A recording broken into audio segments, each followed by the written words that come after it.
Tuhan Yesus, kami bersyukur di saat orang-orang diminta untuk tidak berkumpul, Engkau memberikan media melalui online, sehingga kami, iman kami tetap bertumbuh melalui online ini, dan kami boleh tetap melakukan perintah Tuhan untuk beribadah.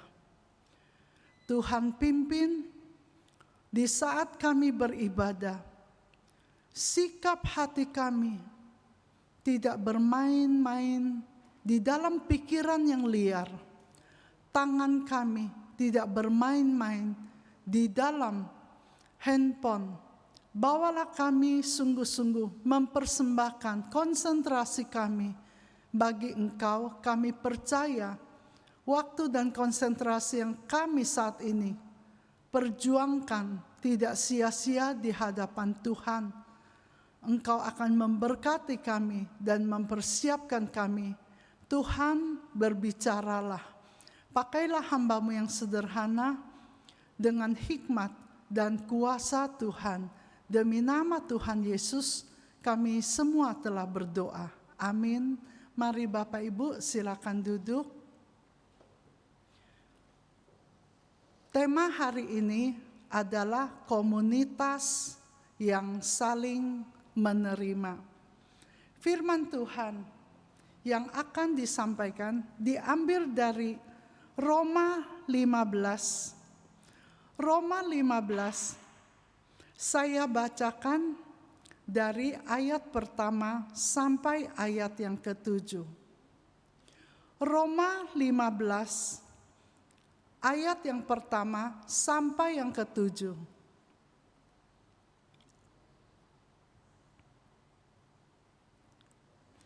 LAI memberikan judul Orang yang Lemah dan Orang yang Kuat.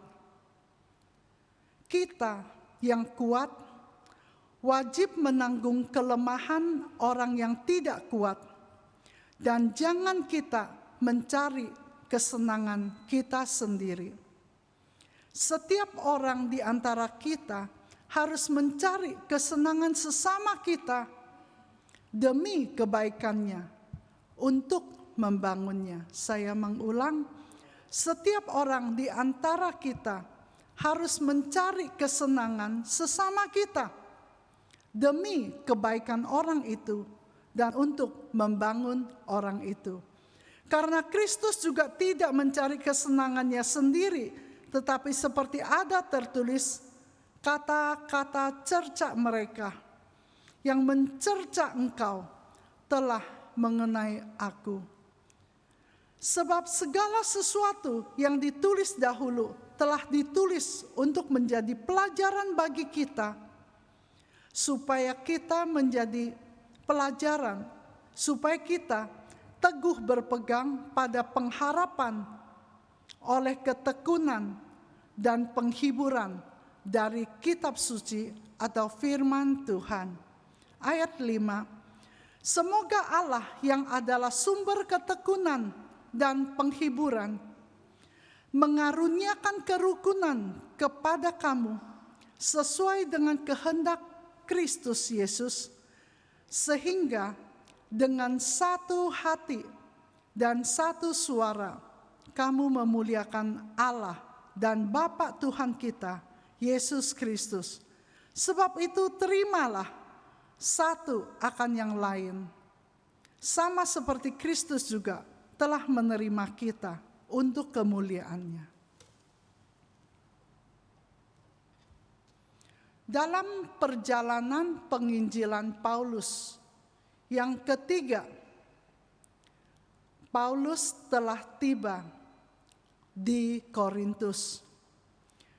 Dia mendapat kabar penginjilan yang dia sampaikan kepada jemaat Roma 25 tahun yang lalu. Saat ini ada kabar bahwa orang-orang Yahudi mulai konflik dengan orang-orang non-Yahudi di tengah-tengah jemaat Roma. Hal itu haruslah tidak demikian. Maka Paulus mendengar seperti itu. Paulus menulis surat Roma ini. Dia menulis di rumah Gaius yang dijelaskan dalam Roma 16 ayat 23, 1 Korintus 1 ayat 4. Dia menulis dengan dibantu oleh Tertius. Paulus memberikan nasihat yang begitu doktrinal. Roma 1 sampai Roma 11. Mulai Roma 12, Paulus memberikan cara praktis untuk melakukan apa yang diteorikan, diberikan pengajaran dalam 11 pasal pertama Roma. Maka di dalam Roma 12 sampai Roma 15 ayat 13, Paulus mengajarkan bagaimana seorang percaya harus mempunyai penyerahan diri yang terkenal dengan Roma 12 ayat 1 dan 2. Penyerahan diri bahwa ibadah bukan hanya di ruang gereja. Ibadah bukan hanya di jam ibadah. Tetapi ibadah yang sejati adalah satu penyerahan hidup yang bergerak, hidup yang beraktivitas, hidup yang masih diberikan napas di dunia, penyerahan kepada tangan Tuhan untuk dipakai menjadi pelaku firman. Di dalam Roma 12 ayat 3, Paulus juga mengajar bagaimana seharusnya orang-orang Kristen di tengah-tengah masyarakat, apa yang harus dilakukan, karena orang Kristen tidak disuruh berdiri, memisahkan diri secara benar-benar pisah diri dan tidak peduli dengan masyarakat di sekitarnya. Dan di dalam Roma 13, Paulus juga mengajarkan orang Kristen bagaimana sikap terhadap pemerintah.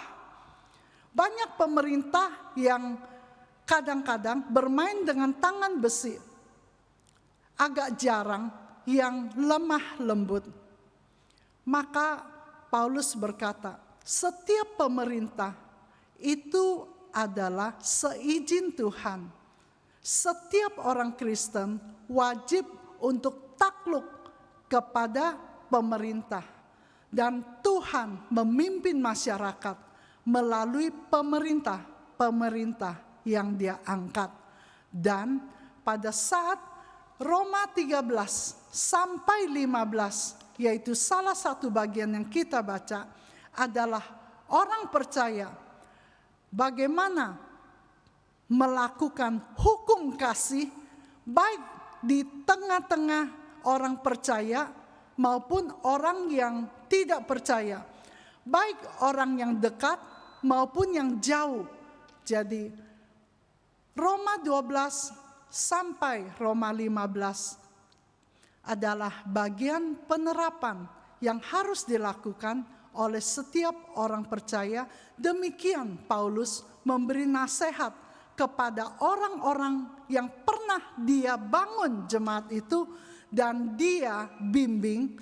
Dan ketika 25 tahun berlalu, terjadilah konflik di dalam jemaat yang menganggap aku Yahudi, kamu bukan Yahudi. Lalu yang tidak Yahudi juga berkata, ngapain saya harus ikut kepada yang Yahudi? Terjadilah konflik yang seperti itu yang sebetulnya tidak sehat. Pada saat seperti itu, Paulus mengatakan di dalam Roma 3, tidak ada sesuatu yang perlu dibanggakan. Di mata Tuhan, tidak ada seorang pun di dunia ini. Saat ini dunia ada 7 miliar orang. Yang lalu, itu yang sudah mati berapa miliar? Tak terhitung. Tetapi yang hidup dan yang sudah mati. Paulus mengatakan dalam Roma 3, tidak ada seorang pun yang baik. Baik yang teruji seumur hidup. Tidak ada seorang pun yang benar. Tidak ada seorang pun yang mencari Allah. Saya senang ke toko Informa. Dia menjual banyak peralatan rumah. Di situ kita akan melihat kursi-kursi yang berwarna-warni dan didesain, dirancang secara seni. Ada yang tempat duduknya lebar, ada tempat duduk yang hanya dari kain segitiga, ada yang tempat bisa untuk bersender, ada juga yang ringan bisa dibawa kemana-mana. Bentuk yang bermacam-macam itu. Jika saya pergi dengan teman saya si B ke sana, Informa andai memberikan hadiah gratis. Boleh ambil bangku satu, masing-masing satu. Percayalah bahwa kursi yang teman saya pilih dengan yang saya pilih itu berbeda. Kenapa bisa berbeda? Yang kita cari sebetulnya yang cocok dengan selera kita. Yang kita cari adalah untuk yang kemauan, memenuhi kepuasan kita. Agama sekarang makin banyak. Bahkan yang ateis pun menawarkan banyak pengajaran. Dari sekian banyak agama, semuanya itu adalah menuntun supaya kita beroleh keselamatan. Mungkin ada yang semedi, mungkin ada yang dengan pantang makan ini, pantang makan itu. Mungkin ada juga yang pantang untuk melakukan ini dan itu. Ketika saya naik pesawat, orang di sebelah saya, dia pesan vegetarian. Makanan dari dalam pesawat yang vegetarian. Ini di masa jauh sebelum COVID. Lalu saya pesan ikan. Dia berkata, habis saya doa, dia bilang gini, Ibu Kristen, benar. Ibu makan ikan, benar ini dia ikannya. Saya makan tanpa daging. Karena ini adalah perintah Tuhan di Taman Eden. Lalu dia juga doa makan, saya juga doa makan. Jadi dia berkata dia adalah Kristen, saya adalah Kristen. Nah, Cilukba nih ada 2 Kristen. Lalu dia bertanya gini, mengapa ibu Kristen tapi ibu tidak vegetarian? Saya bilang karena Tuhan Yesus juga makan ikan sih. Bersama murid-muridnya. Jadi nanti kalau Tuhan Yesus vegetarian, mungkin saya ikut-ikutan. Lalu dia pikir, iya juga ya, di Taman Eden belum makan daging. Tetapi Tuhan Yesus waktu menyambut murid-murid di tepi pantai, Tuhan juga sediakan ikan. Banyak orang mencari cara supaya boleh lebih benar sedikit di hadapan Tuhan. Tetapi Paulus mengatakan, tidak ada yang benar, tidak ada yang baik, tidak ada seorang pun mencari Tuhan seperti kita memilih bangku-bangku di toko. Kita sebetulnya kegiatan kita hari-hari banyak diarahkan mencari selera kita, kemauan kita, kepuasan kita. Sehingga jemaat di Roma antara yang Yahudi dengan tidak Yahudi yang sudah dikabarkan Injil mengalami konflik, Bagi Bapak Ibu yang sudah Kristen 25 tahun, selama kita tidak mengikuti firman Tuhan, kita perlu waspada. Karena yang namanya mirip-mirip rohani kadang-kadang datang mengajar kita. Lalu kita akan tersesat. Dan 25 tahun lamanya kita menjadi Kristen tidak menjamin bahwa kita masih ada di jalur Tuhan. Itulah sebabnya mengapa GKY menyediakan wadah untuk persekutuan doa. Menyediakan wadah untuk kita bertumbuh di dalam iman. Roma 15 ayat yang ke-5. Semoga Allah yang adalah sumber ketekunan dan penghiburan mengaruniakan kerukunan kepada kamu sesuai dengan kehendak Kristus Yesus. Bagian aplikasi penerapan yang dimulai dari pasal 12. Paulus di dalam Roma 15 ayat 5 menjelaskan Allah itu, Allah kita adalah Allah yang seperti apa. Jika ada orang berkata, saya sudah tekun, maka ingatlah di dalam Roma 15 ayat 5 dikatakan, Allah adalah sumber ketekunan dan penghiburan. Jika kita bisa melakukan sesuatu dengan tekun. Saya menghadiri ibadah kedukaan waktu di Jakarta. Ketika anaknya bersaksi, yang meninggal papanya. Anaknya berkata, gambaran saya tentang papanya pendeta, gambaran saya tentang papa adalah papa yang di mejanya ada Alkitab yang besar, penuh dengan catatan, dan hari-hari saya mencari papa adalah di ruang belajarnya, dan papa tidak pernah berhenti untuk terus mencari kebenaran melalui membaca Alkitab. Gambaran saya tentang papa adalah papa yang berdoa untuk banyak orang, mencari firman yang tidak pernah berhenti. Ketika kita menjadi Kristen, dari mana ketekunan itu? Dari Allah kita. Karena Paulus mengatakan Allah kita adalah sumber, ya, sumber dari mata air itu, dari tempat asalnya di mana ketekunan manusia itu ada. Di mana manusia, sesama manusia saling menghibur itu ada. Dari mana? Paulus mengingatkan, Allah kita adalah sumber ketekunan dan penghiburan. Di dalam ketekunan Allah, di dalam penghiburan Allah, ayat 5b, Dia mengaruniakan, Dia memberikan karunia. Mengapa memberikan karunia?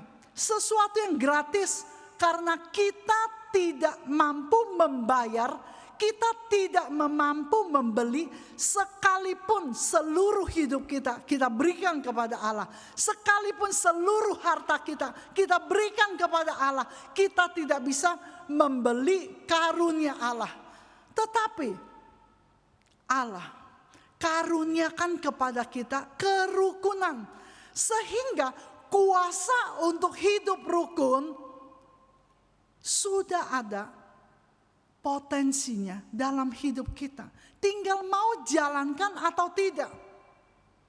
Gema suara hidup yang lama, gema suara duniawi melalui media-media, melalui kejadian sekitar kita, membuat kita menahan-nahan dan penjarakan karunia kerukunan dari Allah. Maka hari ini kita diingatkan, kuasa hidup rukun sudah ada. Manusia mana yang tidak pernah konflik? Manusia di dunia yang mana yang memiliki kemiripan karakter, sifat, selera yang begitu mirip. Mungkin warna masih bisa. Kamu suka warna apa? Pink. Banyak remaja pink. Jarang sekali ada remaja yang black. Blackpink, itu dari Korea. Dan mungkin warna bisa mirip, tetapi dalam hal karakter apa semuanya tidak ada yang bisa sama, karena Tuhan mencipta manusia itu unik, satu persatu dan limited edition. Ya, kita nggak pernah pergi ke mall untuk menemukan gini, wait, kok ini kok sama, hidungnya, lebarnya, alisnya, dandannya, pakaiannya, bajunya, berat badannya, luar biasa, ketemu sama. Walaupun kita keliling dunia, kita tidak akan menemukan orang yang sama. Nah, bagaimana kita menjadi komunitas yang bisa saling menerima?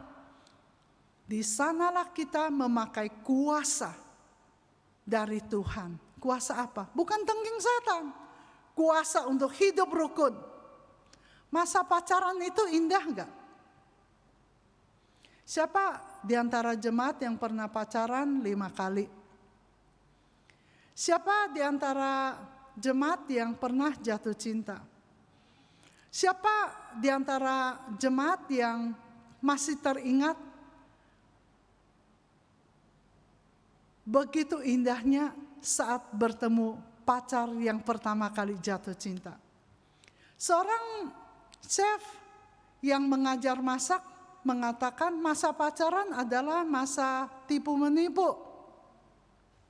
Yang laki tipu perempuan, perempuan menipu laki untuk tampil indah, harum-harum, ya, dan bersih-bersih, seganteng-gantengnya, rambut bikin bagus, baju bikin bagus.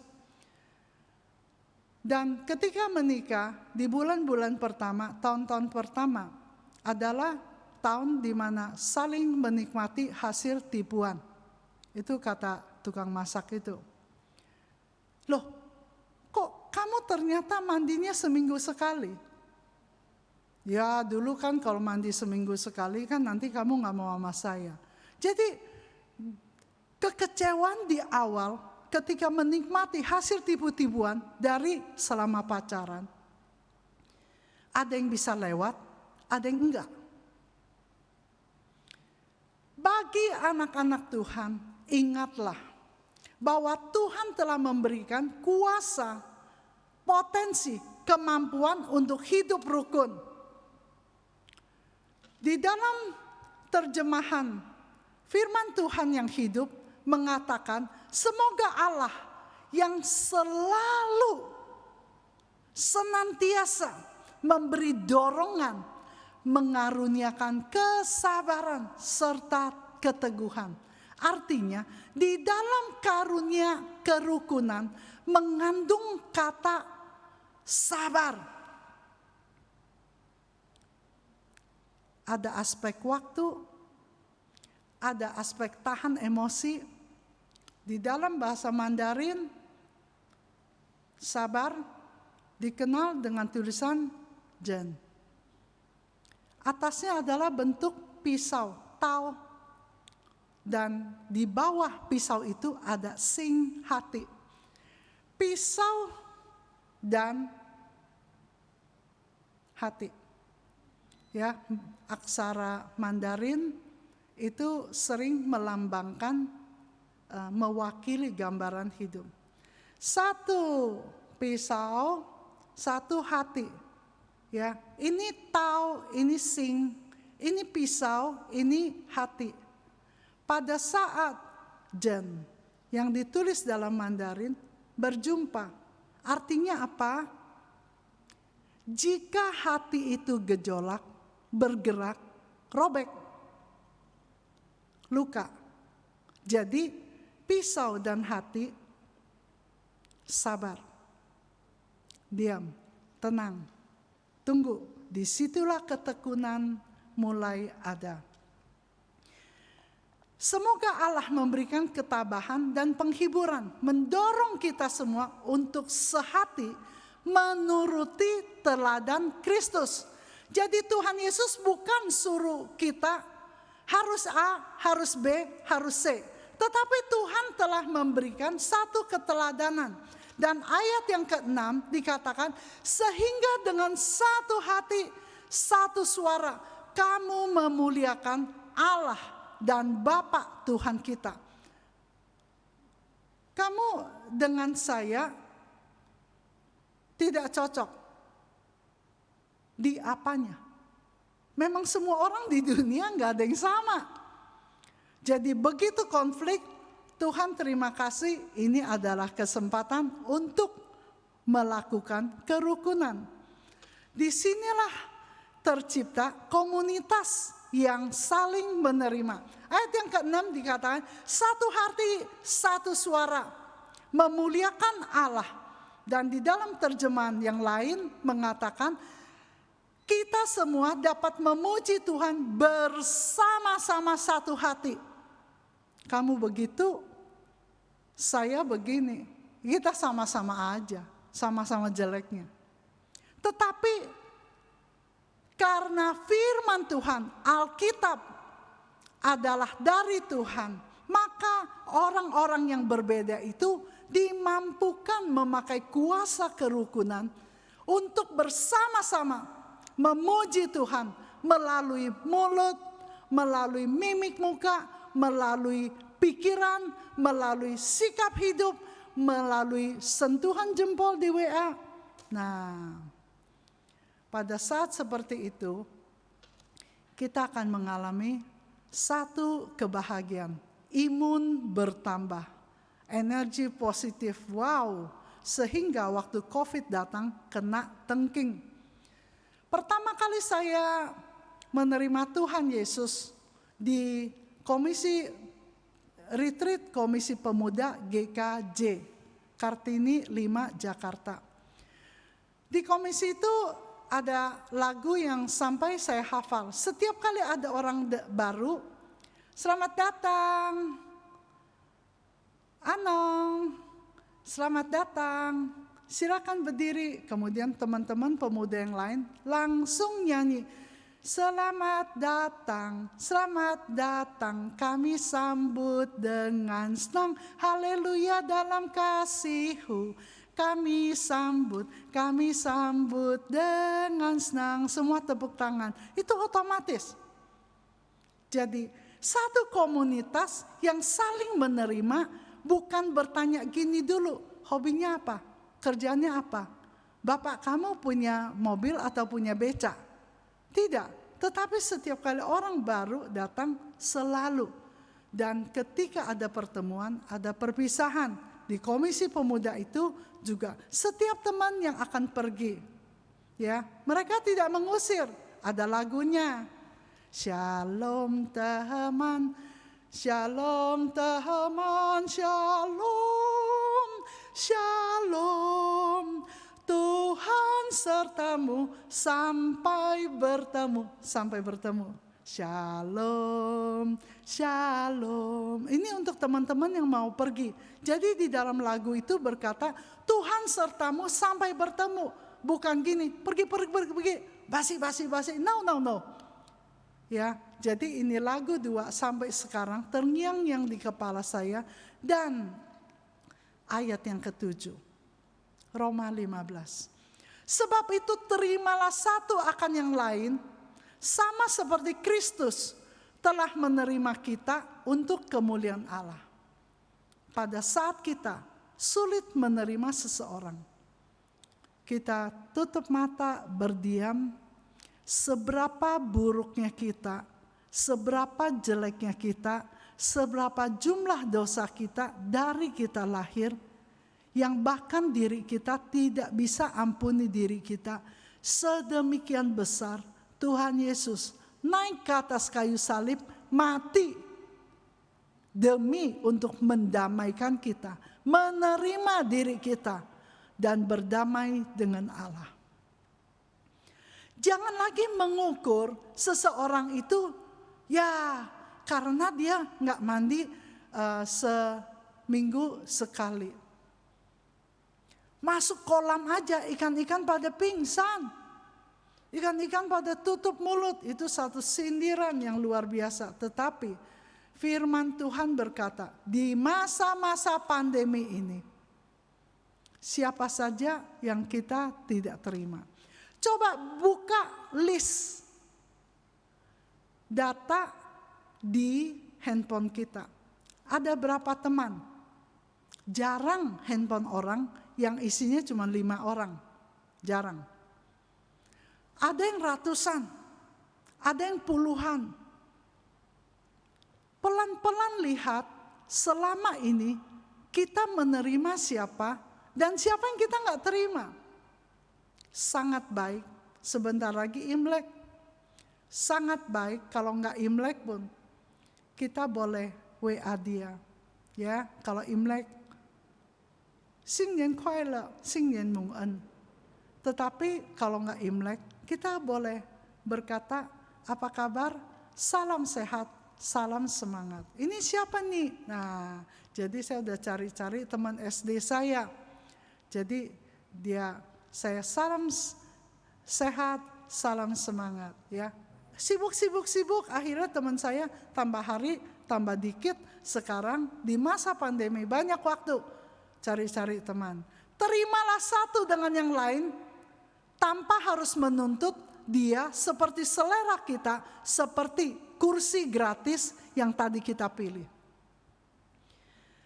Maka waktu kita menerima dia di mata Tuhan, kita sedang menyambut dia, dan sambutan kepada orang ini, penerimaan kepada orang ini adalah penerimaan melalui karunia, kerukunan dari Tuhan.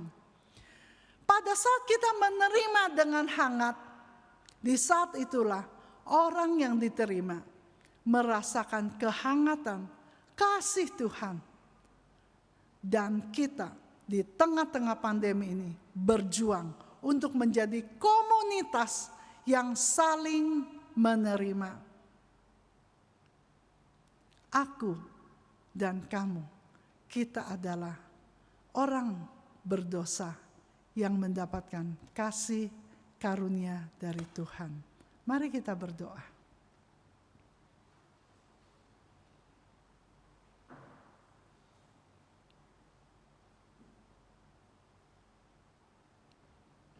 Tuhan Yesus, biarlah Engkau melalui kekuatan-Mu, bimbingan Roh Kudus, menggemakan kebenaran firman-Mu di dalam hati kami, yang boleh kami ingat bukan untuk 1 minggu ini, tetapi seumur hidup kami sebelum kami dipanggil Tuhan. Hentikanlah kedagingan kami Tuhan, hentikanlah keegoisan kami, hentikanlah selera kami yang terus mendominan, meremote hidup kami, supaya dosa kami di masa pandemi tidak bertambah-tambah. Pimpinlah kami mulai belajar menerima seseorang, mendoakan dia, sehingga orang itu melihat kasih Tuhan, kehangatan kasih Tuhan, dan memuliakan Tuhan, dan melihat indahnya anak-anak Tuhan. Biarlah orang-orang yang kami kasihi boleh terhisap di dalam keluarga Allah. Demi nama Tuhan Yesus kami telah berdoa. Amin.